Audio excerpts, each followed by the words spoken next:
Nelson Mandela. Eventually, he became the first Black president of South Africa. I remember reading several books about Nelson Mandela. One was entitled Nelson Mandela Long Road to Freedom. And I've been studying the life of Nelson Mandela for quite some time. And as a result of that, I think retrospectively, I'm taking a different look at Nelson Mandela's life and lessons that we could all learn from. There has to be a better way to achieve peace, tranquility, and happiness. Tyrone Bowman Live. I'm going to start this video. It's entitled Inside Nelson Mandela's Fight Against Apartheid. I've renamed it Disarming the Enemy. Check it out, ladies and gentlemen. Welcome to the program on today.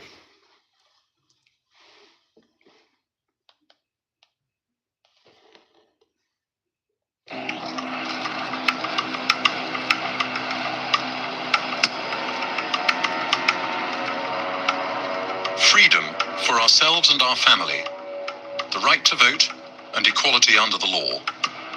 All things we have come to expect on our road through life. But what if these fundamental human rights were denied us by a draconian regime? Would we have the courage to stand up and defend them, or would we look the other way? And what if it wasn't our freedoms being denied, but those of other people? Would we stand up and be counted, even if doing so risked torture, life in prison, and possibly even death? We really expected death sentences. And when you look at the close together, there's a bond. Can never be broken, only by death. Give me this bit of information, or you're going to hang. They said, no, our husbands were hanged this morning in Pretoria, and we wanted to know how we can get their bodies. In 1963, Nelson Mandela went on trial for his life for plotting to overthrow the apartheid regime in South Africa. When he finished and sat down, there was a long silence in the court because of the clear challenge to the judge, hang me if you dare. The trial would capture the attention of the world and alter the course of history. But Mandela did not act alone. The trial and the events surrounding it would involve acts of exceptional courage on the part of the other defendants, along with fearlessness and brilliance on the part of their lawyers. This is their story. It can record videos anytime, anywhere to capture your travel experiences. It can also take photos for you and automatically upload the videos and photos.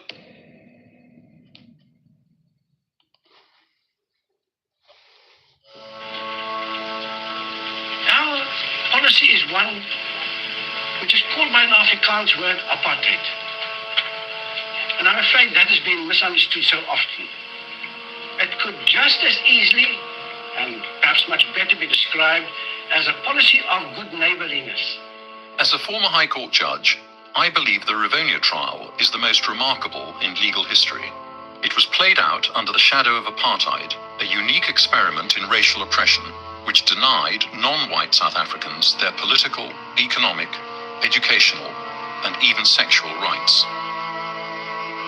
Apartheid was brutally enforced, but a small group of men and women, black, white, and Indian, risked their lives to bring it to an end. One of them was Dennis Goldberg, who stood trial alongside Mandela in 1963 and was imprisoned for 22 years. Good morning, ladies and gentlemen. On behalf of Robben Island Museum, World Heritage Site, I'd like to welcome you to the island. Please proceed to the buses parked at the far end of the quay, where you'll be met by your tour guide. How did they catch you? It was the informers. What do you call them? Informers? Informers in PMP. In PMP? 10th floor. Yeah. Torturing, kicking, Yeah. bailing electrical shocks. Where they give you electric shocks? In my buttocks, in my testicle, in my chest. I've never experienced Oh, that. it's very terrible. All right, Peggy, this is a story about Nelson Mandela Yourself. and those who Yeah, fought And then they against like it. They apartheid. like it. Yeah, And they put their feces in my mouth. yeah. What? Yeah. They put my feces in my mouth to swallow it. You know? So, Ah, comrade. yeah. But here you are. I'm here. Eh? Yeah. Here you are. I'm strong. They're dying. I'm still alive. The scars remain forever. I still wake up sometimes appalled by what happened to me, and compared with him, my torture was light.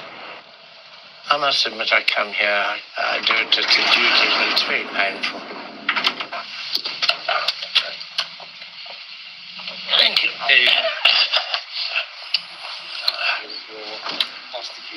No, I don't want to hold a key. I don't want to hold a key.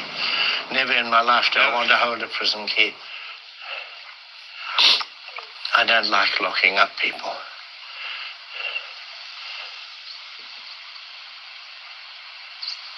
Did you have mats that you danced the floor clean? Yes, I remember. You danced your old blankets. Oh, Shikisha, yeah. Coming this way. That's right. And then the other group, it was nice. Keep your body moving. Yeah, called Shigish. Shikisha is jump, because they used to dance, Zulu dance while they were singing. And that's how we used to dance the floor shiny. Crazy.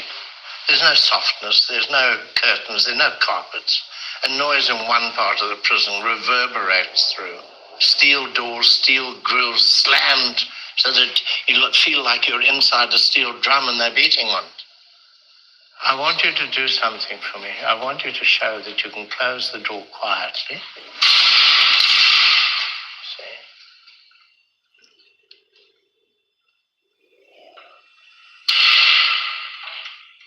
But you can do it so that you slam it.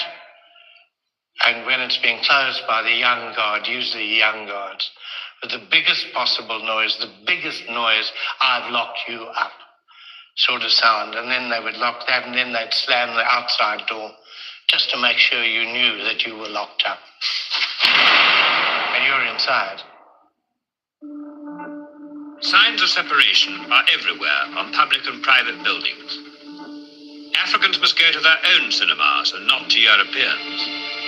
At this place, Africans must queue to get their passes. They must carry them everywhere. If the police stop an African and he has forgotten his book of passes, they put him into jail. Every African needs passes to work or live near a white town. He must have another one if he wants to travel. There are many different types of permits required, and some have to be renewed monthly. Once out of a reserve, the African lives in a sea of papers. Those papers make sure that the African stays in his place. I saw this extraordinary activity taking place where naked prisoners were dancing around, using their hands to open their mouths, to splay their buttocks, to shake the backs of their ears, while a policeman went by with a police baton, tickling them in the ribs, making them dance to show that they weren't smuggling or bottling drugs of any description. Big Pharma wants you to stay dependent, but this homemade secret is freeing The heart of apartheid at that point, with this grotesque indignity. The native, of course, is a man, more of a child and has to be treated as such. When you say treated as such, what does that mean? Well, he hasn't our standard of intelligence, and when you ask him to do a thing or tell him to do a thing, you must be firm. You mustn't allow him any laxity, because if you play with him, he doesn't think you're serious, and then you lose control. As a child, I began to question why I could not go to the school of my friends. We played with white kids, we played with black kids, Indian kids. That wasn't politics, it was just a pure human feeling. Coming home from school and saying to my parents my book called Our Country. It said South Africa is a democracy because all adults can vote for their representatives in parliament and even sit in parliament. And that means we're a democracy. And I said to my parents, why do they say all grown-ups can vote? Because black people can't vote. And they explained to me what was happening and the nature of apartheid. That year was the turning point in my life of understanding, of tearing aside the veil of lies around our society. We can say that the Bonda peoples are a flower and the Western peoples are a flower, each with a beauty of its own. And once you've ripped the veil aside, you can't put it back together again unless you lie to yourself every day. My mother took me to a film that was shown of the concentration camps. And when I saw the horrors of that, I was revolted. And I quite quickly drew a parallel with some of the things happening in South Africa. And that kind of set the course of my political life. I could see that apartheid, in the end, was a system of cheap labor. And cheap labor makes fat profits. And I believed the revolutionary transformation of South Africa was necessary. This was not just a fight for the rights of black people in South Africa. Whites would have to be set free. I wanted my children and grandchildren to pick their friends because they liked them, not because of their skin color. One man who it would seem had a vested interest in maintaining the status quo in South Africa was a brilliant lawyer from an elite Afrikaner nationalist family, Bram Fischer. Bram was a very prominent Afrikaner. He was loved because he was part of this elite Afrikaner family. They had supported the rebel Boers in the uprising against English-speaking British South Africa in 1914. Bram was a golden boy. He attended Grey College, the Eton of South Africa, in Bloemfontein, the heartland of Afrikaner nationalism. He shone academically and in sport, and at the age of 21, he was elected National Party Prime Minister at a student parliament. He was extraordinarily well known, and he appeared in a number of very famous cases, who could easily have become the judge president or even higher office. But life had taken a very different trajectory. Bram led a double life with an apparent ease which, in retrospect, one finds very hard to believe. At the same time as being a pillar of the legal establishment, Fischer was also a committed and leading member of South Africa's outlawed Communist Party, eventually becoming a chairman, the only leader of a revolutionary Communist Party ever to have played scrum half against the All Blacks. His communism, frankly, has a great deal of Christianity in it.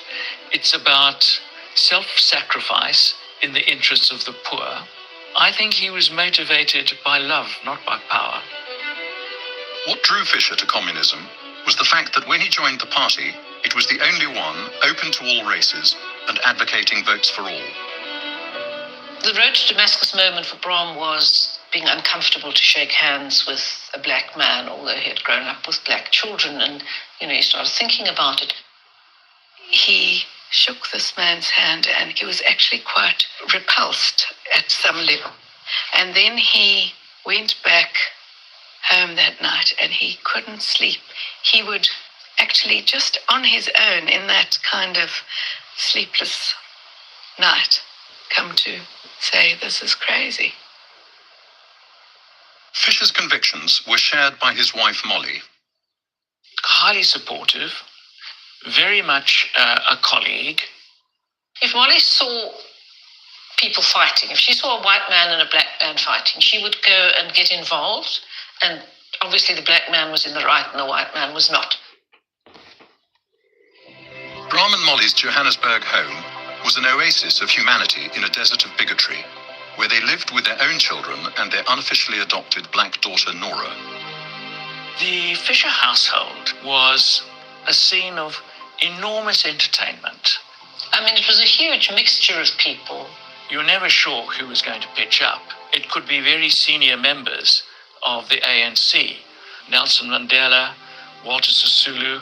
One of the things which struck me very forcibly when I started becoming a habitue of Beaumont Street was the fact that it was multiracial, and not in any precious and observed way. It seemed totally natural. The Fisher House had already a swimming pool, and there were no swimming pools for people who were not white. Anyway. To this day, I meet people who say, "Oh, I learned to swim in your pool." It was a window on what South Africa could become. Meet my new favorite ED solution that works 5 times faster.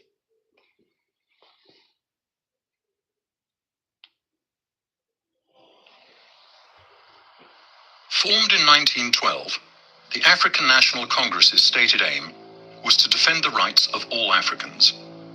It was committed to using non-violent means, but by 1960, this was proving ineffective. Every peaceful protest was met with armed force. So there was not much possibility at that time for mass political protest.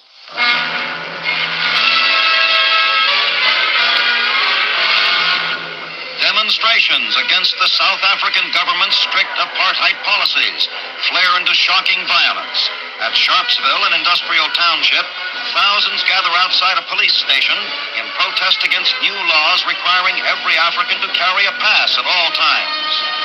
The crowd refused to disperse, began stoning the police, who opened fire into the crowd from behind a wire fence. The Sharpeville massacre in 1960, in which 69 unarmed Africans were shot dead by police, many in the back, and the subsequent banning of the ANC, led to a change in tactics from the group's charismatic 43-year-old leader. There are many people who feel that it is useless and futile for us to continue talking peace and non-violence against a government whose reply is only savage attacks on an unarmed and defenseless people. And I think the time has come for us to consider, in the light of our experiences in this stay at home, whether the methods which we have applied so far are adequate. My understanding was that it was armed resistance, or some people call it armed propaganda. In other words, when the police came and attacked the township, there should be some resistance to this, and people needed to be trained and armed. The first phase was recruiting and training people, recruits in the manufacture and planting of bombs. Of course, care had to be taken that when bombs are planted, there will be no injury to human beings. At the beginning, we were told the LEC was against it. But you know, Mandela was a very, very persuasive person. Ultimately, the LEC was convinced, and they said, Mandela, you can go on with this thing of yours. Mandela went underground, and his new armed wing, Umkhonto Wesizwe, the Spear of the Nation, or MK, began its campaign in 1961, carrying out 200 acts of sabotage in 18 months. I became technical officer in Umkhonto Wesizwe's regional command in the Western Cape, and in fact organized the first training camp inside South Africa. And these young people were so enthusiastic. I was one of the first people to go for military training so that we could come back and meet the enemy with weapons, as they were killing us with weapons also. We were going to transform the world. It really was exciting. But the leader of MK, the so-called Black Pimpernel, was already a marked man. Mandela did have a sense of bravado. Some people have said, oh, he was courting arrest. I don't believe that. But I think he had a sense of who dares wins. The notion that he had to show the people that there was resistance to apartheid. And he was the first of a new breed of professional revolutionaries. In August 1962, Mandela's luck ran out. He was arrested on charges of inciting strikes and leaving the country without a passport. I went into the room in which he was being held, and there he was in traditional African dress, and I was quite shocked. And he said to me, when he brought these for me, I want to show that I'm proud of my people and proud of their history, and that I'm a black man in a white man's court. And then we went into court, and he made this speech attacking the magistrate, saying he wouldn't recognize the court, asking the magistrate to recuse himself. And I then realized what he was doing. And it was a very clever move on his part. If by imprisoning Mandela, the authorities had hoped to decapitate the anti-apartheid movement, they had seriously underestimated their opponent's courage and ingenuity. Now, there was a document called Operation Mayabuya, which was drawn up by people who were living on a different planet. They've taken this video down 3 times because it teaches you how to hit lock. Copies of Operation Mayabuya to read and make corrections. The plan, as explained to me at that point, envisaged having guerrilla commanders all over the country. Then there would be some kind of invasion, foreigners, troops who would link up. And I just thought, this is just a dream world. We were fresh and we wanted to get into action. So the document to us was all right. Whatever the wisdom or otherwise of this blueprint for guerrilla warfare, it required further discussion by the ANC and MK High Command. When we came to discuss where should we meet, we all knew that Lily's Leaf was no longer safe, because several people who knew the place were under solitary confinement, interrogation. One or more of them might break at any moment. Lily's Leaf had been procured as a safe house for clandestine meetings of the Communist Party leadership by Bram Fischer. And we eventually all agreed, well, one last time, we'll come here on Thursday afternoon. So it was the classic mistake. Amongst those attending the Lily's Leaf meeting was Lionel Rusty Bernstein, a communist architect who had helped draft the resistance movement's manifesto, the Freedom Charter. Bernstein wanted to renew his objections to the plan before we'd even started discussing it. The geese started cackling. It's rather like ancient Rome. The geese give the game away. Then we saw this vehicle coming in. At first we ignored it, because the vehicle used to come regularly to the Golden House. Bernstein said, my God, I saw that van outside the police station. I came past the police station. So we realized there was something on. The back doors opened and the police jumped out. But they first went to the main house, where they got Dennis. Grabbed my jacket, grabbed my notebook, running for the toilet to get rid of my notes about grenade casings and landmine casings and explosive components and so on. And damn, the cops waiting for me at the toilet, and I'm taken with my notebook. Back in the thatched cottage, those watching in horror as events unfolded included ANC leaders Walter Sisulu, Govan Mbeki, and Kathy Kathrada. And we thought we can escape. So Walter and I jumped out of here. But escape was impossible, much to the delight of one police sergeant Durka. Oh, happy, he said, now we have you all. This is the end of your movement. And Sisulu said, not forever, we'll come back. Along with the conspirators, the police seized evidence and documents linking their already incarcerated leader to the plot. It was all there in the documents. Mandela Notes on Guerrilla Warfare, Mandela Summary of a Book, How to Be a Good Communist. I felt it's come to an end. Too quick. As Mbeki said to us, they've got Operation Mayabuya. This is high treason, chaps. Then we knew there was trouble. Probably won't survive this. Either killed trying to escape, in quotation marks, or we'd be executed. I was absolutely sure. We were taken to the fort, a very old prison in Johannesburg. And each of us were put in the death cells, single cells, but for people who were sentenced. It's pitch black, and as we go into the prison, I'm looking out over the battlements, really just wanting to see the night sky for the last time.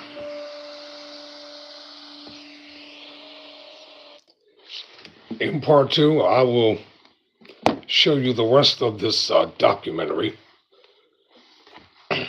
about the trial of Nelson Mandela in the AFC, the African National Congress. Why am I showing this? It's simple. There has to be a better way to live in this nation. There's just too much going on within America. America is supposed to be the land of the free and the home of the brave. There's room for everybody in this nation to coexist equally. However, in order for that to take place, there has to be a mutual respect for humanity that exists among us, all of us I'm talking about now, as Americans. But for now, thank you all for watching. Never surrender, never quit.